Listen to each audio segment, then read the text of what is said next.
Hi everyone, Neil from Epic Activation. Thank you so much for joining me in one of my semi-regular videos, which helps people and brands point them in the right direction to run successful prize competitions. We have hopefully some new visitors today. I was at the Food and Drink Expo last week, which was a fantastic exhibition and made some great contacts, and I know some of you will be joining us today. So this is a semi-regular slot. And this specific session is based on a magazine that's out there called Compass News.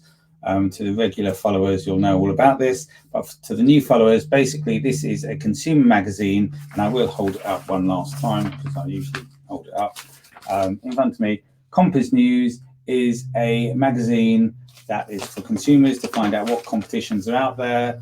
Anyone that's got a complaint, they can write in and potentially get the ASA involved, the Advertising Association, and hopefully it won't get messy. But the whole point is the whole community is trying to work together to run successful prize competitions, run a good campaign for business, run a great campaign for consumers, get them on board, get them to love your brand, and everyone walks off happy. But it doesn't always work out like that. There are some pitfalls that we need to always try to avoid. And once a month when the magazine comes out, there's usually a couple of cases. So I like to talk about those.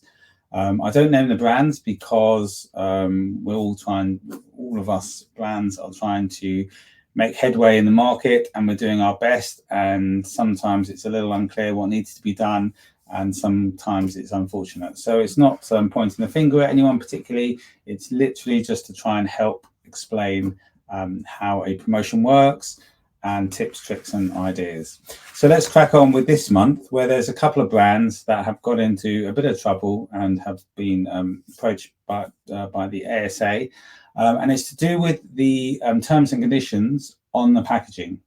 Now, things have changed a lot because ultimately, a lot of them say terms and conditions. For full terms and conditions, go and check a website where you've then got pages and pages of T's and C's covering the legals for the brand.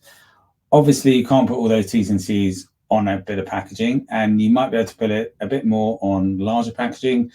Smaller packaging, maybe tin cans or sweets or something like that, would be very tricky to put all the T's and C's on. So you have to do short T's and C's.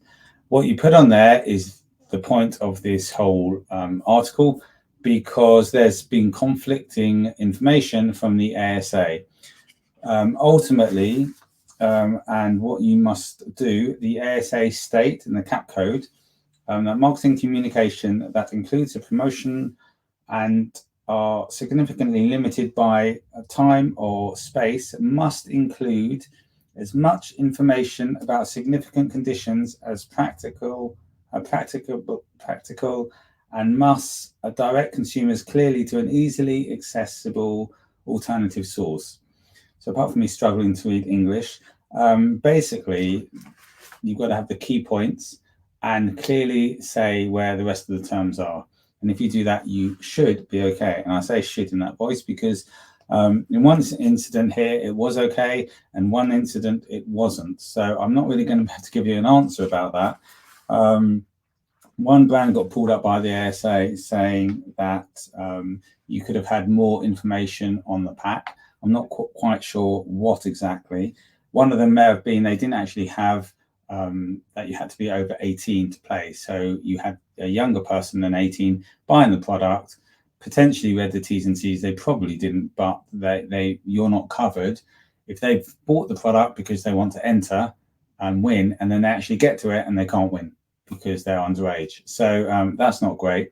So you've got to make sure as much as possible that it covers the ground for them to decide that they're going to qualify to make a purchase.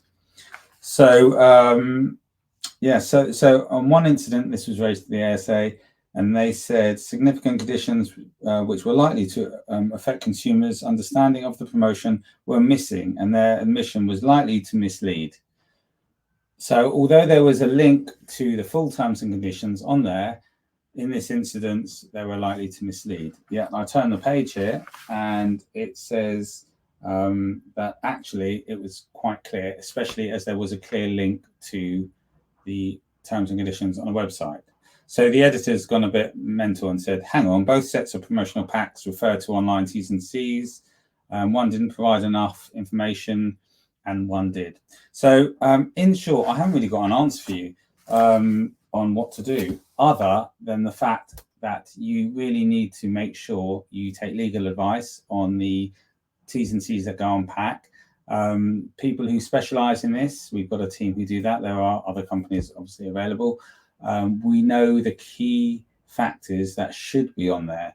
So if you are literally restricted to very little space, we would start with A, B, and C and say you've got to have those on. The more factors, it's like a sliding scale. So the more points you have on the small T's and C's, the better off you're going to be and less likely to be pulled up by the ASA. If you sort of take advantage and say, well, it's not that important, just direct them to the long T's and C's on the website, I'm afraid that's not good enough and you will be pulled up. Don't want to scare people off. Price promotions are easily done. You just need to know what you're doing. And if you're changing your packaging and getting T's and C's and it's a promotion that is on pack, you seriously need to consider what is going on the pack. Hope that's useful for our latest tip, and I will see you again on our next video. Take care.